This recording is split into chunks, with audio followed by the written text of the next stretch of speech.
All right, we are picking back up with part 2 of chapter 26 for our 1272 class. So we were talking about different types of clades, monophyletic, paraphyletic, and polyphyletic. And we're going to pick up in looking at how you would create trees with two different types of traits or characters. There are shared ancestral characters, which are characters that originate in an ancestor of the taxon. So remember, taxon is just a unit that's one of the taxonomic categories. So the ancestral character is something that is shared with an ancestor and descendant, whereas a shared derived character is a new character or a new trait that is found in this particular species or this particular group of organisms that is not found in the ancestor. So ancestral character is what you share with your ancestor versus derived characters, which are not shared with your ancestors. They are new to that particular unit. So looking at some examples here. So here's a character table, some different taxa. Taxa is the plural for taxon. And then these are the characters listed over here. So you can see vertebral column, jaws, forelimbs, amnion, and hair. And you can see that none of them, none of these characters are found in the lancelet, which is the outgroup. You can see that here. Here's your rooted tree. That's the ancestor here. You can see that that branched, and then you had a branch that led to all the rest of these groups or these taxa. And a new character is going to be the vertebral column. So it's not found in the lancelets, but it's found in all the rest of these. And then we see we have another branching. So we have the lamprey here. This branch acquired hinged jaws. So again, that's a new characteristic. So we could describe a ancestral character as the vertebral column for all of this group here.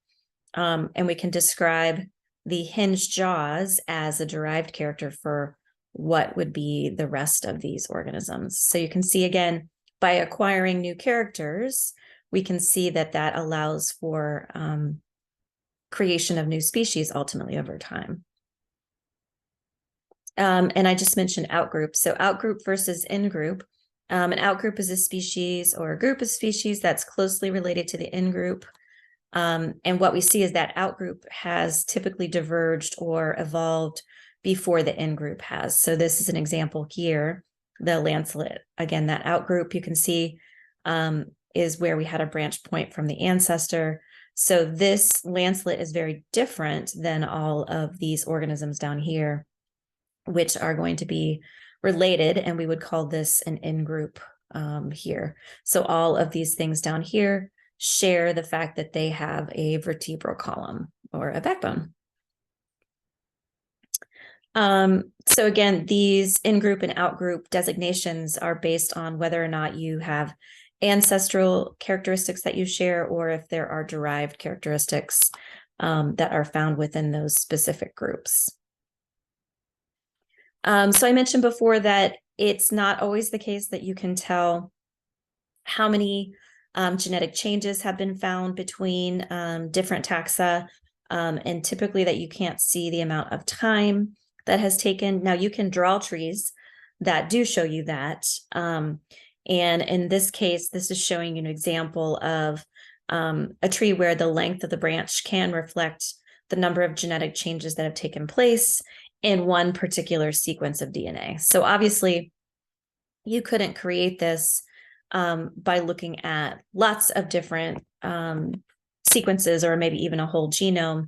But if you look at one specific DNA sequence, we can look at the differences between some of these different species. So again, we see an ancestral character here, your Drosophila, that's your fruit fly. And you, again, if you look at the fact that humans and mice are very closely related, there are fewer genetic changes between the gene that they're looking at and describing for this particular tree. So again, back here, we can see that Drosophila, right, evolved or diverged first. Then you have your lancelet, zebra, fish, frog, chicken, human, and mouse. So we have fewer changes. The shorter line between these two show that they have a similar gene sequence. A little bit of a longer line here in the chicken shows that there is some divergence on that gene, greater divergence for the frog when compared to the human and the mouse in that particular gene. So like I mentioned, in other trees, your branch length could be proportional to time, and the branching points can be determined by looking at the fossil record. So again, this is the same tree. In this case, we're showing lines that are proportional to genetic changes in one gene or one DNA sequence. This is showing you the divergence points that happen in a time scale. So that can be helpful as well.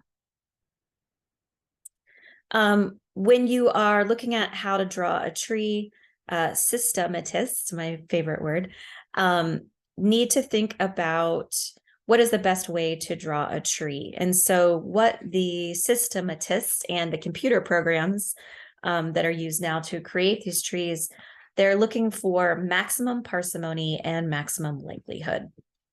So we should know the difference between these.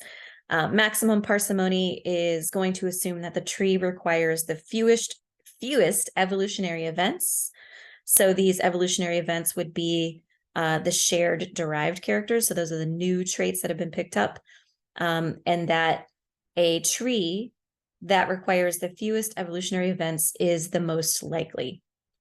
So that's parsimony. And then likelihood is a tree that's based on probability rules about how DNA changes over time and assumes a tree can be found that reflects the most likely sequence of evolutionary events. So a tree that is going to best represent the data that we have would be one that has maximum parsimony or is as parsimonious as possible and as likely as possible. So parsimony is, again, the fewest evolutionary events, right? So the fewest number of required changes to get from one species to another.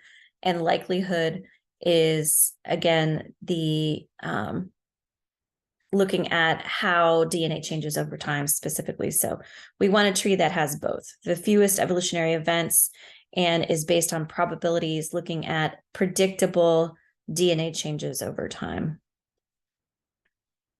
And we're going to skip over this. Looking at, again, looking at these processes of creating trees as hypotheses. When you make a hypothesis for creating a tree, the best hypothesis that you can create is going to fit the most data that you have. So all different kinds of data, including morphological, again, what's the structure of the organism, molecular data, so what's the DNA, what's the genome, what's the proteome, and then any fossil remains that we have as well.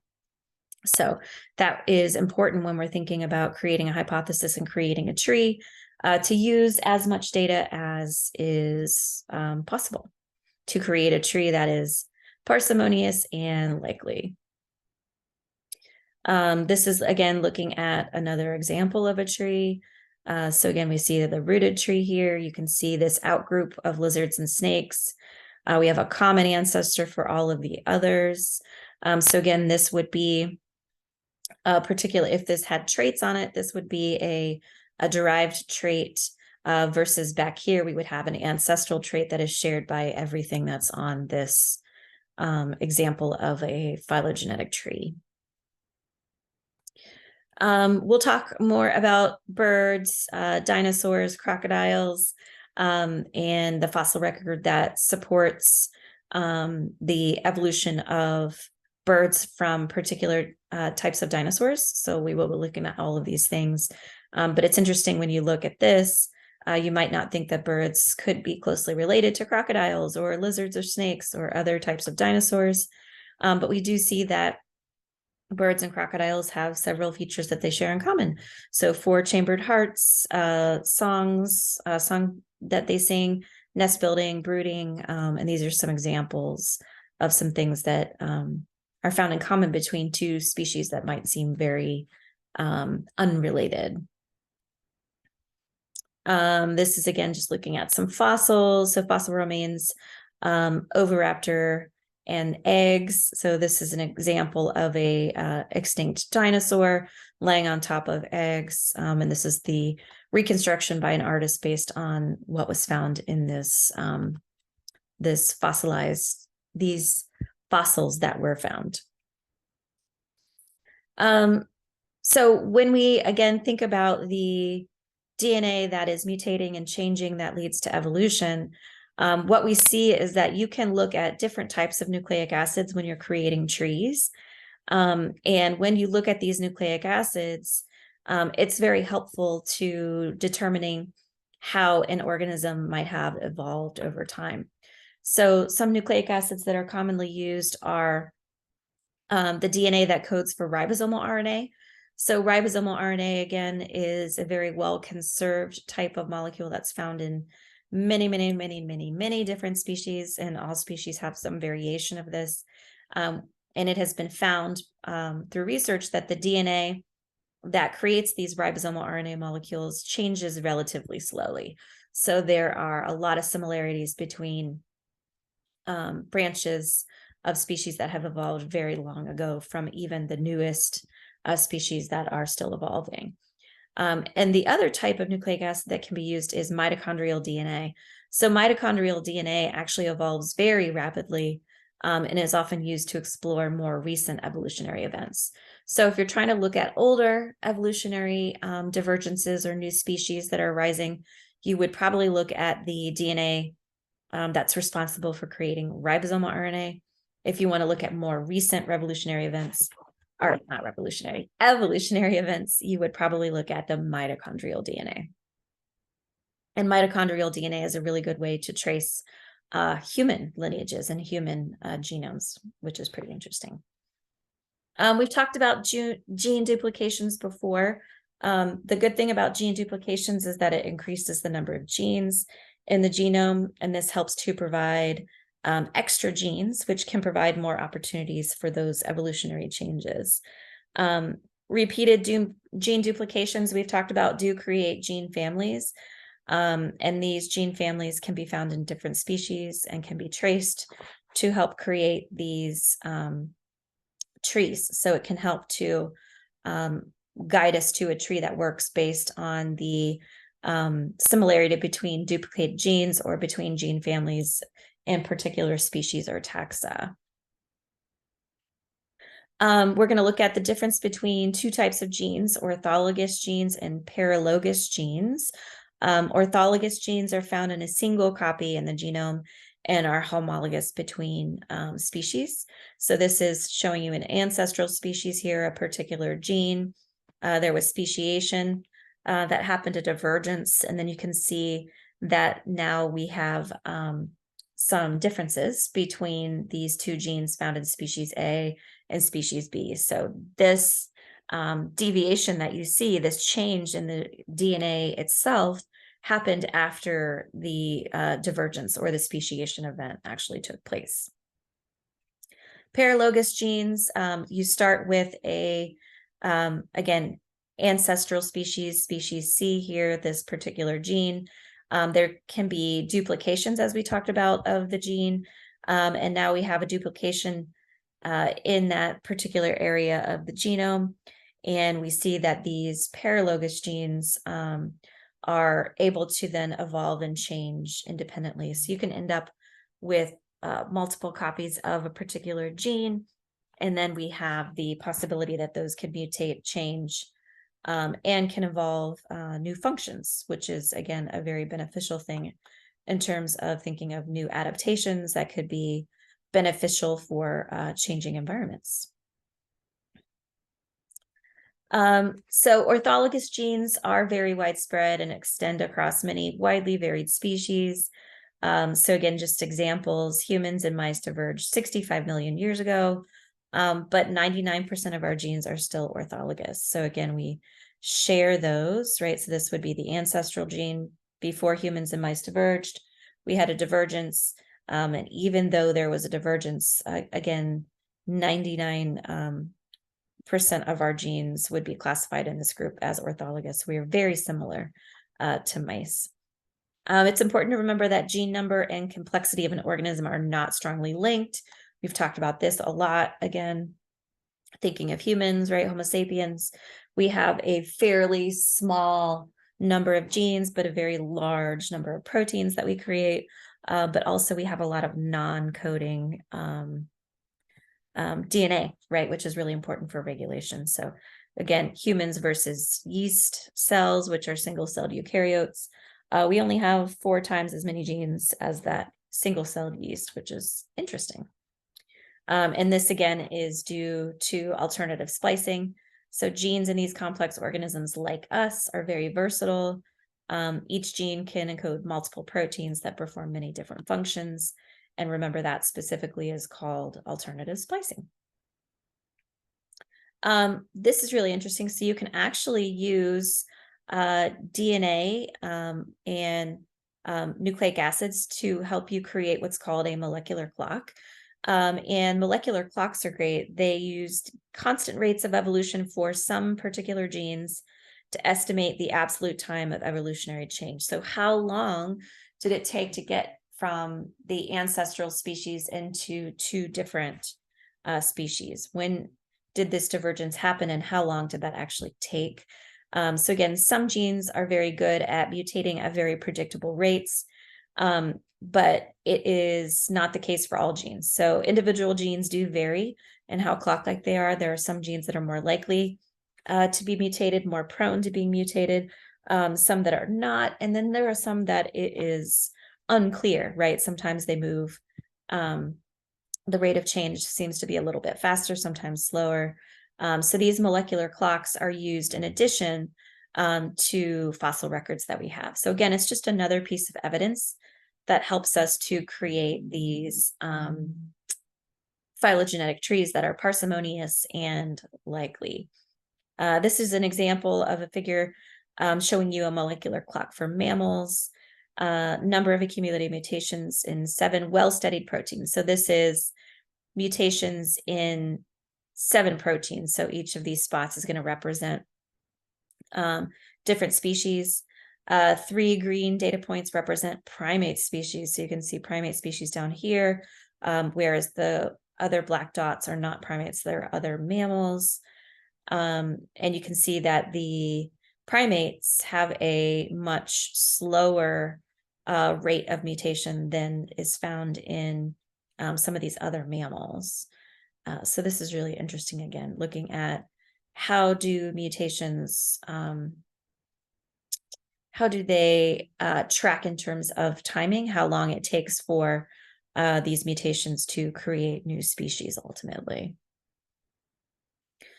So I mentioned again that there are differences in how fast or the clock rate for different genes is a function of the importance of the gene and how critical the specific amino acid is to protein function. So again, if we think about why do some genes evolve, mutate, or change faster than others, perhaps the genes that are more likely to evolve quicker might have less important or vital functions. That could be a situation that we might find. You might find a higher rate of mutation in genes that are more likely to have been duplicated. Genes that we find in gene families might be another good example of that as well. So it's important, again, to think of the differences in why we might see those changes. So this is an example of using a molecular clock by dating the origin of HIV, so human immunodeficiency virus. And we know and have seen evidence from looking at the genomes that HIV is descended from viruses that infected chimpanzees and other primates. And what we've found by comparing the genome of HIV to SIV, and SIV is simian immunodeficiency virus, which is another example of a primate. So HIV has spread to humans more than once. And a comparison of HIV samples shows that the virus evolves in a very clock-like way. So by looking at the molecular data of HIV, and then also again, the virus in chimpanzees and other primates, it says that the strain likely spread to humans in the beginning in the 1930s. And what we see is that as we can continue to gather data, we might need to revise those estimates. So a more advanced molecular clock approach that has been done recently says that actually the first spread might have been around 1910. So again, this is looking at the year where you likely had spread from the primates to people. And this is a index of the base changes between the HIV gene sequences that they were looking at. So again, it's adjusted to look at the best fit line. And again, you can see that there's a range here. So 1910, right? Maybe even up to 1950 for when it spread from this one species to another. We talked about the domains. So again, we have our 3-domain system, bacteria, archaea, and eukarya. Of course, this domain system is supported by many sequence genomes. And we can see again that there are examples of different types of organisms that we can classify. Again, a common ancestor for life. And we can see again that there's branch points that go on to create archaea, the bacteria, and then eukarya up here. The words that are labeled in red show you the multicellular examples of organisms that we see only in the domain, which is eukarya. So interestingly, again, tree of life, if we think about all of these things together, suggests that eukaryotes and archaea are more closely related to each other than to bacteria. And the tree of life that we have currently is based largely on ribosomal RNA genes. Again, those are the genes that evolve very slowly. And again, your tree might change in terms of how it looks, the relationships that are created based on looking at different genes. So a ribosomal RNA gene tree of life is one that is commonly accepted as a fairly decent way of creating these trees because they are so slow to mutate and change, and also because we find them in so many different and closely related species. Horizontal gene transfer is very important when we think about how species change from one species into another and looking at diverge points on our trees.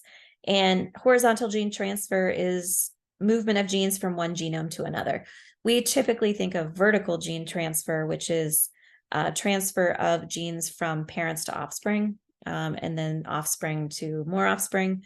That's vertical gene transfer. But horizontal gene transfer is very important in terms of increasing diversity, increasing complexity, particularly in organisms that are not performing sexual reproduction. So things like archaeal cells and bacterial cells.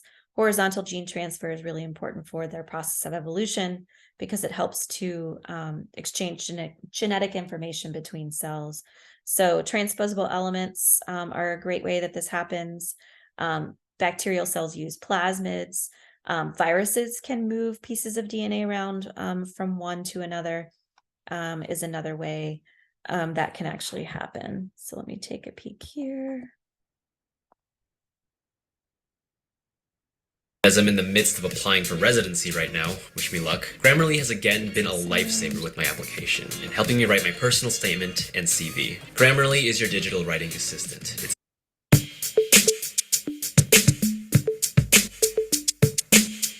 Hi, it's Mr. Anderson, and welcome to Biology Essentials Video 35. This is on mechanisms that increase genetic variation. Genetic variation is the spice of life. It's played against the environment and causes natural selection or adaptation to local environment. Now, sometimes, however, in nature, we see the opposite of variation. Example would be this fella right here. This is Charles II of Spain. He was of the Habsburg family and the end of the Habsburg dynasty, which was important all across Europe, and ended kind of the age of expansion and this wonderful time in Spain's history. He even had what's called the Habsburg chin, or this prominent chin. But if you look at his pedigree, it looks a little different than a normal pedigree. A normal pedigree is going to expand outward as you bring in new blood and get wider and wider and wider as you go towards the bottom. And this one actually gets narrower. It tends to kind of focus down here just on Charles II. And the reason why is due to inbreeding. Right here we've got like an uncle and a niece. Right here we've got like direct siblings. And so we have all of this inbreeding. And what that does is it aggregates all those traits together. And so it got to the point where his chin, this is called the Habsburg chin, made it impossible for him to chew. And so there were some physical problems. Now, they didn't understand DNA genetics back then. They thought it was sorcery. He actually went through an exorcism to figure that out. But we now know, and nature has known this for a long time, that variation is good. And so where does variation come from? Well, like in the last podcast, I talked about how it can arise, but how is it maintained is a better way to think about that. I'm not going to talk about viruses. I'll talk about that in the next podcast. But we could break life then into two main types of maintaining genetic variation. In prokaryotes, or in bacteria, and we could throw archaea on with this as well, they show what's called horizontal acquisition. So there's no sex. They use binary fission to reproduce. So there has to be some way that they can get variation. A lot of this is just going to be replication mistakes, but they can also share material horizontally. In other words, from species that are around at the same exact time. So three processes I'll talk about are transformation, transduction, and then finally conjugation. In eukaryotes, they use sex. So sexual reproduction is the way we maintain genetic variation. And Charles of Spain could have done that same thing if his parents would have been marrying outside of the family. And so sexual reproduction does that in three ways. It's what makes you special. First one is crossing over during meiosis. Next, we've got random assortment or independent assortment. And finally, we have random fertilization. And so that's what I want to talk about, these three strategies for maintaining genetic variation in these two different lineages. Variation is the spice of life. In other words, variation is selected against our environment to create all of the different phenotypes that we have today. So these are some bivalves, Donax variabilis, that have all these different phenotypes, and they're going to live in sand. And so depending on what the sand is, those could be, some of the darker ones might not be seen, some of the lighter ones might be. But also it's important in prokaryotes. And so in this culture, we've got millions and millions and millions and millions of colonies of bacteria, but each of those are going to be different as well. And so we don't always see that, but it's just as important in prokaryotes as it is in us. Now, this is actually the tree of life, of all life on our planet. And if you look at how it really probably flowed, it's not as simple as we might think. You have all of these paths going back and forth and back and forth. An example that we've talked about this year would be mitochondria. Remember, mitochondria were bacteria that eventually have been co-opted for use in eukaryotes. But in bacteria today, there's this what we call horizontal transfer. In other words, it's transfer of genetic material between organisms that are around in the same evolutionary time period.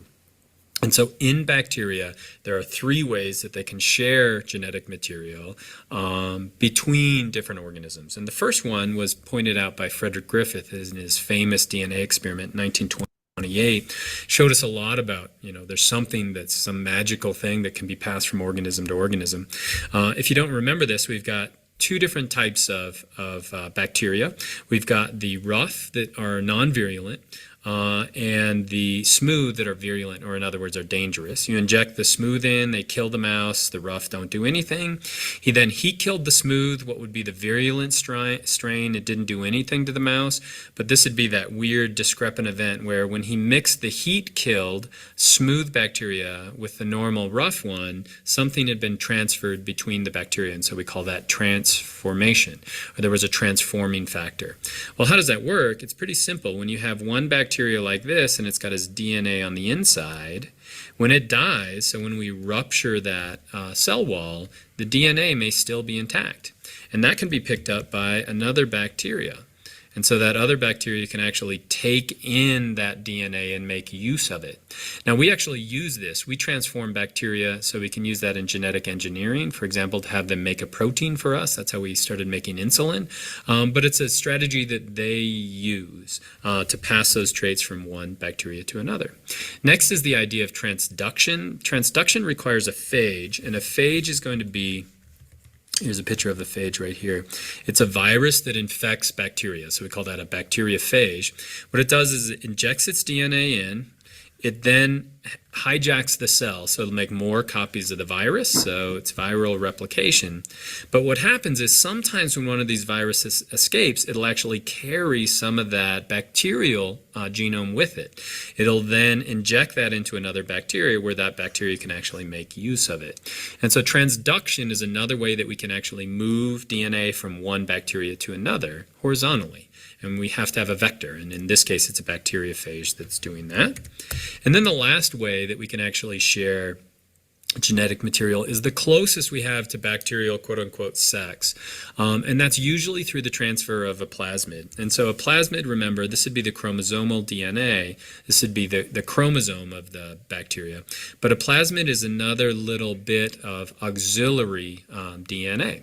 In this case, we are talking about the fertility plasmid. I could do this with hand puppets. Essentially, you have two bacteria. This one has the fertility plasmid. It'll connect to that other bacteria, and it will share some of its DNA. After it's done that, this one now has a pilus. It has the fertility plasmid, and it can pass that on. Now, this seems a lot like sex, but again, we don't have that meiosis. We're just transferring that DNA, that plasmid, from one to another. Now, all of these things are important. In other words, let's say I were to wash my hands every morning with a really intense antibiotic. Well, if I were to do that, I would kill all the bacteria on my hands except those that are resistant to that antibiotic. Now those bacteria can get together between my hand washings. They can actually share that genes, the ability to resist antibiotics, and so they get stronger and stronger and stronger over time. And so bacteria aren't as weak as we might think they are, and they also, even though they lack meiosis, they can share genetic material, and also there's going to be mutations going on. Those are prokaryotes. If we talk about eukaryotes, there are really three things that make you special, make you the way you are. All right, and we've already talked about that previously when we talked about meiosis. So we're gonna go back to our lecture. Okay. So yes, horizontal gene transfer, it's played a key role in the evolution of both prokaryotes and eukaryotes because the gene transfer process happened in early evolution of those prokaryotes, so both archaeal and bacterial cells. And what we found is that eukaryotes have picked up a lot of genes from bacteria and archaea. So archaea, again, we know or think was the universal ancestor.